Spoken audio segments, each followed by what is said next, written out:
우리가 마태복음 말씀 계속 상고해 나오면서 427페이지 보면은 하나님의 작정이 있죠. 작정하신 대로 예정하십니다. 그리고 예정하신 대로 택한 자들을 부르시죠. 그리고 신앙 믿게 하시고 구원에 이르도록 해주십니다. 자, 그러면서 불택자들은 어떻게 버리시고 불신앙으로 믿지 못하게 하시고 멸망에 처하도록 그렇게 만들어 주신다. 그래서 이 모든 일들이 결국 뭐예요? 하나님의 작정대로 되어지는 거다. 근데 사람들은 내가 실수해서 멸망의 길을 간다 이렇게 생각하는데 그거는 지역적인 문제고 그렇게 되도록 하나님이 다 작정하신 거다. 불순종하도록 그렇게 하나님이 작정하셨다.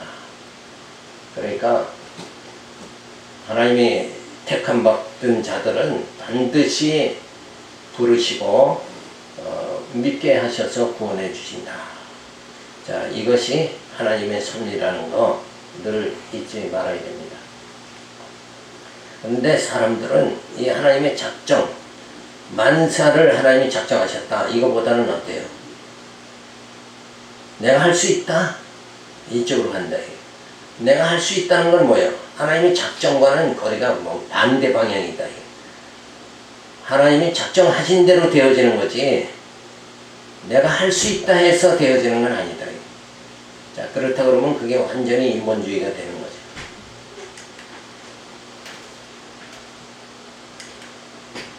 자, 그래서 이렇게 하나님이 작정하시고 예정하셔서 그렇게 섭리하신다는 거 늘 기억해야 됩니다. 자, 그 다음에 27장 11절에 보면 백성들의 요구대로 예수가 정죄되며 죽이도록 넘겨집니다.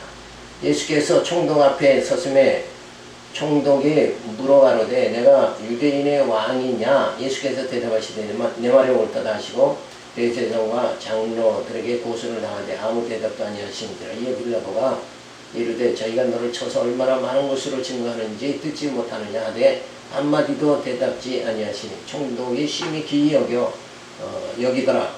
명절을 당하면 총독이 무리 소원대로 죄수 하나를 놓아주는 전례가 있더니 그때 바라바라 하는 유명한 죄수가 있는데 저희가 모였을 때에 빌라도가 물어가로되 너희는 내가 누구를 너희에게 놓아주기를 원하느냐? 바라바냐? 그리스도냐? 하는 예수냐? 하니 이는 자가 그들의 시기로 예수를 넘겨준 줄 아미러라. 총독이 재판자리에 앉았을 때에 그 아내가 사람을 보내가로되 저 옳은 사람에게 아무 상관도 하지 마옵소서. 오늘 꿈에 내가 그 사람을 인하여 애를 많이 썼나이다 하더라. 대제사장과 장로들의 무리를 원하여 바라바를 달라 하게 하고 예수를 멸하자 하게 하였더니 총독이 대답하여 가로되 둘 중에 누구를 너희에게 놓아주기를 원하느냐? 가로되 바라바로서이다. 빌라도가 가로되 그러면 그리스도라는 예수를 내가 어떻게 하랴? 저희가 다 가로되 십자가에 못 박혀야 하겠나이다. 빌라도가 가로되 어찌미뇨 무슨 악한 일을 하였느냐? 저희가 더욱 소리질러 가로되 십자가에 못 박혀야 하겠나이다 하는지라. 빌라도가 아무 효임도 없이 도리어 밀란이 나르는 것을 보고 물을 가져다가 무리 앞에서 손을 씻으며 가로되 이 사람이 피에 대하여 나는 무죄하니 너희가 당하라. 백성이 다 대답하여 가로되 그 피를 우리와 우리 자손에게 돌릴지어다 하늘. 이에 바라바는 저에게 놓아주고 예수는 채찍질하고 십자가에 못 박히게 넘겨주니라. 자, 이런 장면을 보면 얼마나 정말 유대인들이 정말 악한가를 알 수 있죠. 강도는 놓아주고 예수는 십자가에 못 박아라. 그러니까 참 행위로 본다 그러면 이 바라바는 강도니까 마땅히 죽어야 할 자죠. 그런데도 불구하고 또 예수님은 매일 예수님 그랬잖아. 내가 너희를 매일 회당에서 가르쳤지 않느냐. 그러면 강도와는 비교할 수가 없다. 그런데도 불구하고 죽이라고 하죠. 십자가에 못 박으라고 하고. 그러면서 빌라도가 물을 떠다가 손을 씻으며 그 피를 그 사람이 피에 대해서 나는 무죄하다 그러죠. 그러니까 이들이 말하는 게 뭐예요? 우리와 우리 자손에게 돌릴지어다. 결국 이제 스스로 다 죄를 죄값을 받겠다. 이렇게 함으로 인해서 예수님 십자가에 죽으신 다음에 유대인들은 세계 만방에 흩어져서 2000년간 또 유리방황하는 그런 생활을 하게 되어집니다. 자, 유대인의 왕이냐? 총독의 질문에는 내 말이 옳도다 대답하고 대제사장이 고소하는 내용의 말에는 대답을 하지 않으시는 것은 자신이 그리스도를 믿게 된다면 십자가를 지시는 하나님의 뜻을 이룰 수가 없기 때문에 정죄를 받아도 아무 말씀을 하지 않으십니다. 그러니까 정죄를 하는데 아무 대답도 않으셔서 결국 그렇게 하시면 하나님의 작정 섭리가 먼저다 하는 거잖아요. 그 하나님의 작정대로 되어지기 위해서 대답을 안 했다. 자, 예수를 시기함인 줄 알고 바나바냐 예수냐 하면 누구를 놓아주기를 바라느냐 하죠. 자, 빌라도는 예수를 십자가에 못 박는 일에 빌라도가 무죄함을 주장하는 것은 제물이 되는 예수님의 무죄함을 말해주는 겁니다. 제물은 흠이 없어야 되니까 예수님의 무죄함을 이렇게 드러내고 또 하나님의 작정 섭리대로 예수님은 십자가에 제물로 죽으시게 되어지는 거죠. 자, 예수님 오시기 전에 740년 전 이사야 선지자를 통해서 그의 입을 열지 아니하였으며 마치 도수장으로 끌려가는 어린 양과 털 깎는 자 앞에서 잠잠한 양같이 그의 입을 열지 아니하였도다. 이 양은 곧 죽는데도 아무 발버둥도 치질 않죠. 소리도 치지 않습니다. 자, 작정대로 예수님이 아무 반항도 하지 않고 그대로 정죄돼서 죽는다는 걸 누구를 통해서? 이사야 선지자를 통해서 예수님 오시기 740년 전에 이미 예언되어져 있다. 그러니까 예수님의 출생서부터 잉태서부터 출생, 그 다음에 성장 과정, 그리고 모든 복음을 전파하는 거, 이제 또 십자가의 죽으심, 출생과 죽으심 모든 것이 하나님의 작정대로 되어진다 하는 거죠. 백성들의 요구대로 예수가 정죄되며 죽이도록 넘겨주게 되어집니다. 그러니까 하나님의 작정대로 예수님은 제물이 되시는 거죠. 제물로 죽으신다. 그래서 빌라도가 내가 유대인의 왕이냐? 그러니까 예수님은 내 말이 옳도다. 자, 근데 보이는 나라가 아니라 보이지 않는 신령한 나라에 예수님은 왕이죠. 자, 빌라도는 누구를 놓아주기를 원하느냐? 바라바냐 그리스도냐 하는 예수냐 하고 백성들에게 질문하죠. 그러니까 백성들은 뭐라고 그래요? 바라보로소이다. 예수를 십자가에 못 박혀야 하겠나이다. 자, 이렇게 정말 예수가 왔을 때 저들은 어둠에 있기 때문에 빛을 싫어하고 외면한다 하는 예언의 말씀이 다 이루어지는 겁니다. 자, 이런 사건들을 통해서 예수님의 제물로서 정죄되어집니다. 빌라도가 예수의 무죄함을 증거한 것과 같이 예수님은 흠없는 제물이 되시어 우리의 죄를 위하여 십자가에 죽으시게 되어집니다. 자, 이 모든 일이 작정대로 되어집니다. 자, 이 두 번째로 보면 제물로서의 희생입니다. 27장 보면 예수께서 총독의 군대에게 온갖 조롱과 수치를 당하죠.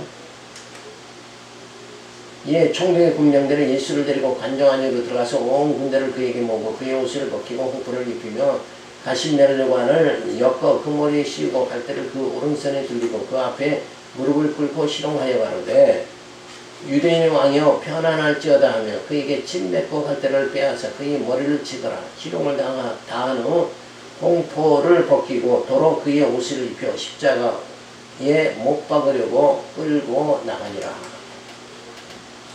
예수님의 수치를 당하십니다. 유대인의 왕이여 평안할지어다 하며 침 뱉고 갈대를 빼앗아 그 머리를 치며 희롱을 함으로 예수님이 수치를 당하게 되어집니다. 자, 영광을, 하나님의 아들로서 영광을 받아 마땅한 예수님이 도리어 뭐예요? 이 땅에 오셔서 수치를 당하시는 거예요. 그래서 홍포를 벗기고 도로 위에 옷을 입혀 십자가에 못 박으려고 끌고 갑니다. 자, 이러한 사건은 예수님 오시기 전에 740년 전에 이사야 선지자를 통해서 나를 때리는 자들에게 내 등을 맡기며 모욕과 침뱉음을 당하여도 내 얼굴을 가리지 아니하였느니라. 이사야 50장 6절에 이미 뭐예요? 예언이 되어져 있죠. 그 예언대로 온갖 시동을 예수님이 당하신다. 예수께서 총독의 군대에게 온갖 조롱과 수치를 당하십니다. 공병들은 옷을 벗기고 홍포를 입히며 가신 연료관을 엮고 그 머리에 씌우고 희롱을 합니다. 자, 유대인 왕이여 평안할지어다 조롱을 하죠. 그 앞에 무릎을 꿇고 희롱하며 침을 뱉고 갈대로 머리를 치다가 희롱을 다한 후 십자가에 못 박으려고 끌고 갑니다. 자, 이런 사건으로 예수님이 제물로서 희생이 되어지는 장면을 볼 수가 있죠. 제물이 되어 가진 수모를 당하시고 제단 위에 올려 지시기 위하여 끌려가시는 예수님은 우리의 죄를 위하여 죽으신 것이다. 자, 예수님의 십자가를 지고 가시는 모습이 사진에 볼 수가 있죠. 예수께서 예언대로 조롱과 수치를 당하십니다. 자, 24장 32절에 보면 예수를 십자가에 못 박고 옷을 나누고 주의 피를 써붙입니다.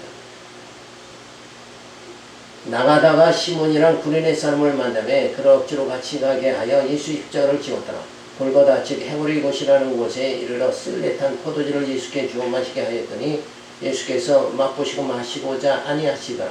저희가 예수를 십자가에 못 박으는 그 옷을 제비 뽑아 나누고 거기 앉아 지키더라. 그 머리 위에 이는 유대인의 왕 예수라 쓴 죄패를 붙였더라. 이때 예수와 함께 강도들이 십자가에 못 박히니 하나는 우편에 하나는 좌편에 있더라. 지나가는 자들은 자기 머리를 흔들며 예수를 모욕하여 가로되 성전을 헐고 사흘에 짓는 자여 내가 만일 하나님의 아들이거든 자기를 구원하고 십자가에 내려오라 하며 그와 같이 대제사장과 서기관들과 장로들과 함께 희롱하여 가로되 저가 남은 구원하였으되 자기는 구원할 수 없도다. 저가 이스라엘 왕이로다. 지금 십자가에서 내려올지어다. 그러면 우리가 믿겠노라. 저가 하나님을 신뢰하니 하나님이 저를 기뻐하시면 이제 구원하실지라. 제 말이니 나는 하나님의 아들이라 하였도다 하며 함께 십자가에 못 박힌 강도들도 이와 같이 욕하더라. 자, 예수님의 시편 22편 18절에 보면 예언대로 제비 뽑아 예수의 옷을 나누어 가진다는 말씀이 있죠. 이러한 예언 성취로 예수가 그리스도임을 알 수가 있습니다. 그래서 성경은 이렇게 쭉 기록한 이유가 뭐냐? 예수가 그리스도라는 것을 증거해 줘서 예수로 인해서 이제 하나님의 택한 백성을 구원케 하시려는 그 하나님의 섭리가 주어져 있는 거죠. 그래서 성경을 보면, 신약 성경을 보면, 특히 사복음서를 보면, 예수가 그리스도구나. 여기에 초점이 맞춰져야 된다. 근데 예수가 그리스도라는 말을 안 하고 다른 것만 자꾸 얘기를 해버리니까 성경은 그럴수록 어려워지는 거다. 그러니까 성경을 기록한 분이 성령이죠. 성령이 무엇을 말해주고자 하는가, 이거부터 우리가 잘 파악이 되어져야 됩니다. 자, 죄패, 그 머리 위에 이는 유대의 왕 예수라 쓴 죄패를 붙였더라. 예수님은 영원한 왕으로 오셨는데 이들은 뭐예요? 유대인의 왕이다. 그런데 유대인의 왕이 자기들이 생각하는 것보다 뭐예요? 힘이 없고 나약하다. 그러니까 뭐예요? 왕으로 인정할 수가 없다. 그런 얘기죠. 자, 영원한 왕을 우리는 신앙생활하면서 예수는 영원한 왕이요. 그는 영원한 제사장이요. 그는 참 선지자다. 그걸 우리는 깨달아야 되잖아요. 거기에 초점을 맞춰야 되는데 이 유대인들은 뭐예요? 유대인의 왕. 영원한 왕이 아니라 유대인의 왕을 원했다. 그러니까 오늘날 성도들도 늘 신앙생활하면서 뭘 원합니까? 신령한 나라를 사모하는 것보다는 이 땅에서 부자 되는 걸 더 사모하고 산다. 그러니까 이때 유대인들이나 지금 성도들이나 대동소이한 거죠. 결국 뭐예요? 남의 다리 긁는 거하고 똑같다 이거예요. 엄한 곳을 바라보고 있는 거는 이때 당시 유대인이나 오늘날 성도들이나 똑같잖아요. 교회마다 다 부자 되기를 원하니까 성도들이. 예수가 누구라고요? 그리스도다. 여기에 초점을 맞춰야 된다. 내가 부자 되는 것보다는 예수가 나를 구원해 주실 진짜 영원한 왕이다. 이걸 깨닫는 게 얼마나 중요하네.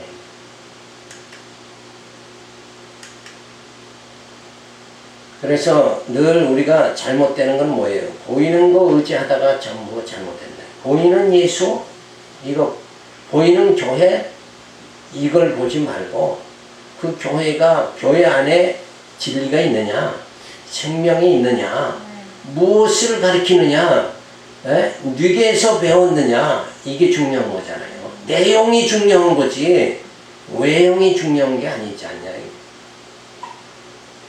그래서 지나가는 자들은 성전을 헐고 사흘에 짓는 자여 내가 하나님의 아들이거든 자기를 구원하고 십자가에서 내려오라 조롱을 합니다. 자, 이 대목도 그렇잖아요.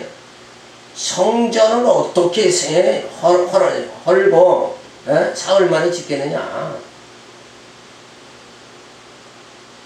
거기에 사람들은 초점을 맞추지만 진짜 성전이 무엇이냐 이걸 깨닫지 못하잖아요. 성전이란 하나님의 거할 처소를 말하는데 그 보이는 거기가 아니라 하나님의 거할 처소가 우리 심령이죠. 그러니까 우리가 택한 자들은 뭐예요?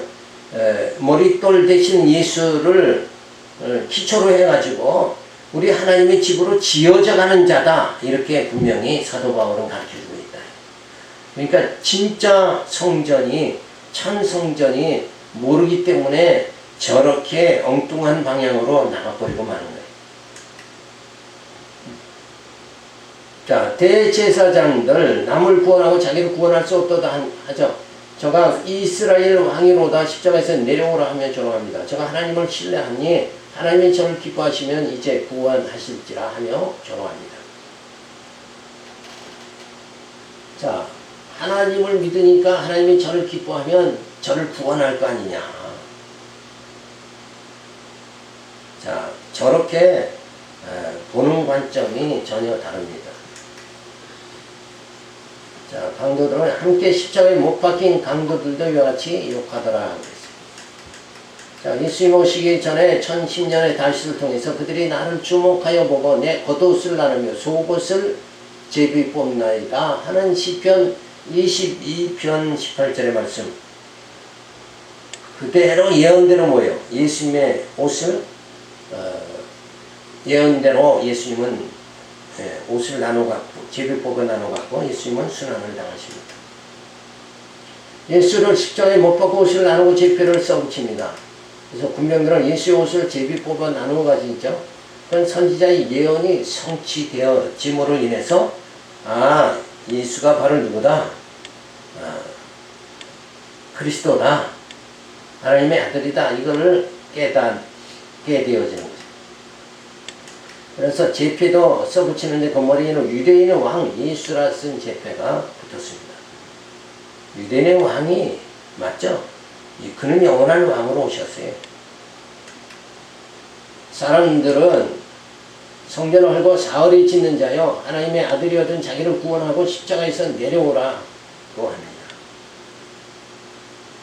그러니까 오늘날도 성전을 아주 우상화하는 사람들은 성전 내에서 기도만 하면 다 응답되어진다.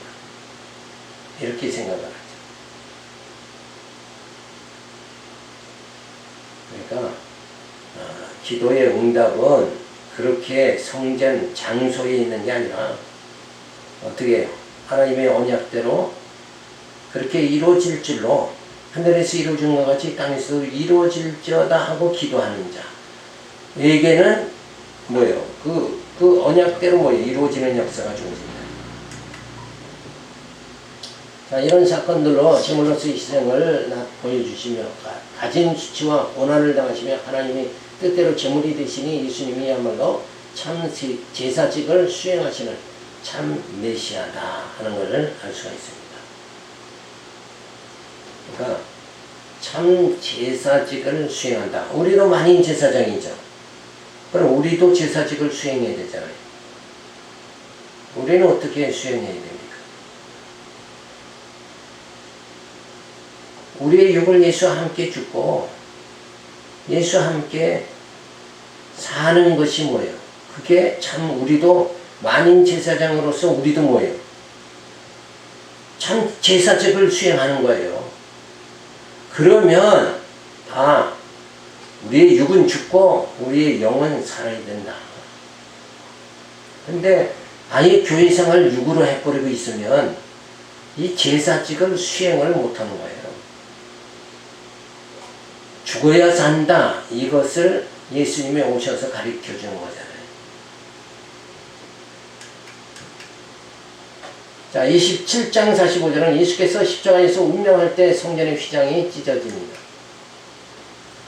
제6시로부터 온 땅에 어둠이 임하여 제9시까지 계속하다니 제9시의 즈음에 예수께서 크게 소리질러 가라사대 엘리 엘리 라마 사박다니 하시니 이는 곧 나의 하나님 나의 하나님 어찌하여 나를 버리셨나이까 하는 뜻이라. 거기 섰던 자 중 어떤 이들이 듣고 가로되 이 사람이 엘리야를 부른다 하고 그 중에 한 사람이 곧 달려가서 해용을 가지고 신포도주를 머금게 하여 갈 때 꿰어 마시고는 그 남은 사람들 가로되 가만둬라 엘리야가 와서 저를 구원하나 보자 하더라. 예수께서 다시 크게 소리지시고 영원히 떠나시다. 이에 성소 휘장이 위로부터 아래까지 찢어져 둘이 되고 땅이 진동하며 바위가 터지고 무덤들이 열리며 자던 성도들의 몸이 많이 일어나되 예수의 부활 후에 저희가 무덤에서 나와서 거룩한 성에 들어가 많은 사람에게 보이니라.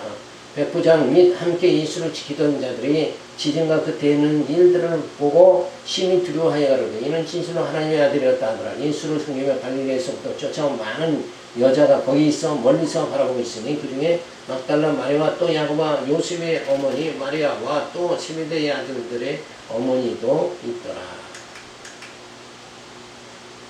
자, 예수님이 죽으실 때 어둠이 주어지죠. 3시간 동안 어둠이 계속되어집니다.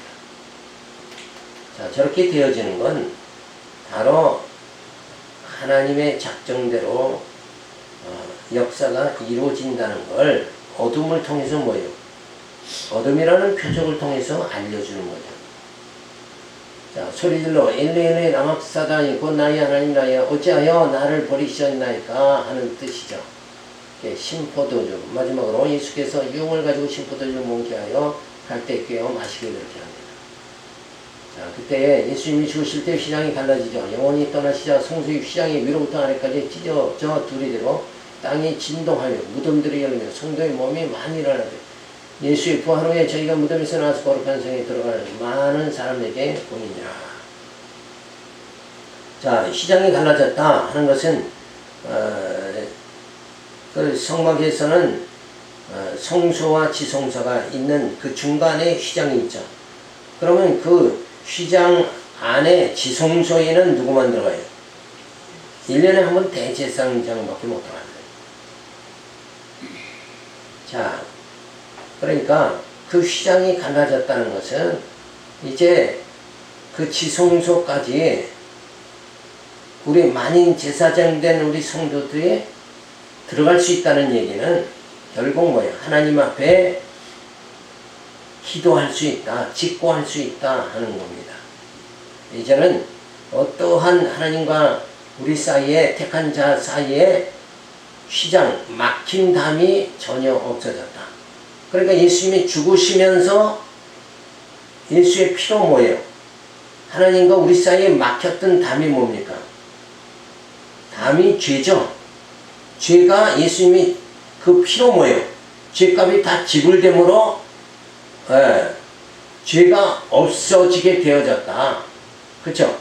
죄가 없이 되어지는 그 장면을 휘장이 갈라지는 장면이고, 죄가 없으니까 하나님과 영적으로 교통할 수 있도록, 그래서 하나님의 영인 성령이 오셔서 지금 우리 안에 거하시죠. 이게 교통이 주어지도록 이때부터 주어진 거다 하는 거죠. 예수를 지키지 않은 자들은 되어진 사건을 보고 이는 진실로 하나님의 아들이었도다 하게 되어집니다. 자, 예수님 오시기 전에 1447년 모세를 통해서 휘장이 너희를 위하여 성소와 지성소를 구분하리라. 그들이 잠시라도 들어가서 성소를 보지 말라. 그들이 죽으리라. 지성소는 아무나 들어가면 바로 죽습니다. 그 지성소에 누가 임재하는 거예요? 하나님이 임재하는 거죠. 그런데 그 휘장이 갈라져 버림으로 막힌 게 없어져 버렸으니까 이제는 하나님 앞에 우리가 나갈 수 있도록 그렇게 되어졌다는 거죠. 그래서 죽음을 넘어가게 되어집니다. 자, 예수께서 십자가에서 운명할 때 성전의 휘장이 갈라집니다. 제6시부터 온 땅의 어둠이 임하여 제9시까지 계속되어집니다. 예수님은 엘레 라마 사박다니 나의 하나님이여 나의 하나님 어찌하여 나를 버리셨나이까 외치게 되죠. 그리고 나서 휘장이 갈라집니다. 영혼이 떠나시자 성소 휘장이 찢어지고 땅이 진동하고 무덤들이 열립니다. 자, 이거는 뭐예요? 바로 이 표적은, 휘장이 갈라지는 표적은 죄사함을 받았다는 표적입니다. 죄와는 이제는 어때요? 택한 자들과는 상관이 없게 되어졌다 하는 이 표징이 되어진 겁니다. 그렇게 해서 예수님 죽으심으로 제물로서 희생이 되어지죠. 백부장과 지키던 자들이 되어진 사건들을 보고 이는 진실로 하나님의 아들이었도다 하게 되어집니다. 이로써 예수님이 제사직을 완성하시게 되어집니다. 자, 이렇게 예수님이 제사직을 완성함으로 우리는 뭐예요? 우리에게는 이제 죄와 뭐예요? 상관이 없는 자가 되어졌다. 그런데도 이러한 대사건이 주어져서 이미 우리는 죄인에서 뭐예요? 의인이 되어졌다 하는 사건이 이렇게 역력하게 보이는데도 불구하고 아직도 죄에 얽매여서 살아가는 자들, 그냥 조금만 보면 감기만 걸려도 뭐예요? 무슨 죄를 졌기 때문에 그렇다. 아니면 또 뭐예요? 귀신이 내게 붙어서 그렇다. 귀신의 역사다. 이렇게 하면서 두려움 속에 살아간다. 그럴 필요가 없죠. 예수님이 어때요? 죽으실 때 휘장이 다 갈라졌잖아요. 이제는 죄가 없다. 이게 어때요? 선언이 되어졌다. 그러니까 우리는 이 죄에 매여 사는 게 아니라 죄 때문에 고심하고 가톨릭 모양 뭐예요? 조금 살다가 뭔가 죄를 졌다 그러면 어때요? 신부에게 가서 고백성사 받고 고백성사하고 제사함 받아야 되고 그러한 생활은 예수님의 십자가를 뭐예요? 헛되게 하는 거다. 예수님의 완성을 해. 제사직을 완성을 했다. 완성했는데 그래서 우리에게는 죄가 상관이 없게 됐다고 이렇게 대사건이 주어졌는데도 우리는 여전히 내가 무슨 죄를 져서 사업이 안 되고 이렇게 또 병들게 됐고, 근데 그게 사업이 안 되고 병드는 것 자체는 뭐예요? 하나님의 섭리예요. 그게 하나님의 작정대로 되어지는 거지 무슨 죄 때문에 그런 건 아니다. 죄는 이미 예수 보내서 다 하나님께서는 뭐예요? 해결을 했다. 그러니까 이제는 더 이상 우리는 죄에 매여 사는 게 아니라 그 대신 뭘 해야 돼요? 그럼 뭐 할 일이 있냐? 매일 회개 안 하면 뭐 도대체 할 일이 뭐가 있냐? 회개하는 게 그게 성도의 할 일로 생각하고 산다. 이래. 그게 아니라 진리의 말씀을 상고하고 깨달아서 구약을 통해서 누구를 알아가요? 하나님의 여호와심을 알고, 신약을 통해서 예수가 그리스도임을 알고, 이제 성령께서 우리로 하여금 우리의 속사람을 날로 새롭게 하고, 그리고 우리의 영을 자라게 하고 신령한 나라에 들어가도록, 그죠? 구원에 이르도록 그렇게 만들어 주시는 그 하나님의 그게 복음이죠. 그 오묘한 복음, 나 같은 인생을 그렇게 인도하시는 하나님의 오묘한 섭리를 우리는 점점 알아가면서 그 하나님을 경외하고 그 하나님을 찬양하는 생활하는 것이 지금 회개하는 생활보다 회개는 해결했다는데 왜 그걸 붙잡느냐. 그게 아니라 지금 진리를 복음의 비밀을 깨닫고 진짜 하나님께 영광 돌리며 우리가 천성을 향해서 다른 박진할 때다. 그렇게 우리의 속사람이 날로 새로워지는 이 일에 우리가 지금 매진해야 된다. 회개하면 속심령이 깨끗해집니까? 그건 아니잖아요. 말씀이 너희를 거룩하게 한다. 이 말씀을 우리가 하나님을 알면 알수록 우리는 신의 성품에 이르게 된다. 신의 성품에 이르는 게 중요하지 보따리 싸가지고 회개하러 다니는 게 중요한 게 아니다. 그래서 진리가 너희를 자유케 하리라 하신 말씀대로 우린 진리 안에 거하고 말씀 안에 거하는 귀한 심령 되시기 바라시기 말씀드렸습니다. 기도합니다. 할렐루야 감사를 드립니다. 늘 저희들은 보이는 것에 매이지 않고 성령께서 늘